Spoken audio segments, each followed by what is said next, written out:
یه زمان کار من این بود مثل دیوونه ها نشون از تو بگیرم من ز در خونه ها. یه زمان کار من این بود مثل دیوونه ها نشون از تو بگیرم من ز در خونه ها. حالا هر جا میشینی پشت سرم بد میگی که فلونی شده دردی کشه میخونه ها. تو کی میگی من نامردم؟ آخه مگه من چی کردم؟ خوب میدونم تو دنیا به تو یکی بد نکردم. خوب میدونم تو دنیا به تو یکی بد نکردم. صدا تا صدا یه تونه صدای قدیمیه، میگه یه صدای قدیمیم که تو گلو مانده. بفرما. یه صدای قدیمیم که تو گلو مونده. آرزوی قدیمی من آرزو مونده. صدات خیلی کنه. آرزوی ترانه خوندن با لبی خندون.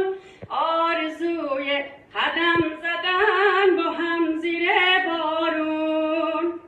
این صدای منه، آه این صدای منه. ابر پر بارون یه عمر تو چشای منه. دوستان حمایت بکنید که عاشقشم. تو مقدسی مثل عبادتم.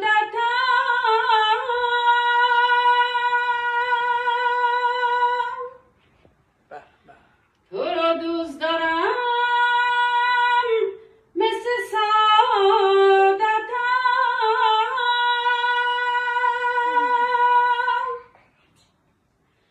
به تو محتاجم و احتیاج من. عادت نمیشه ترک عادتم.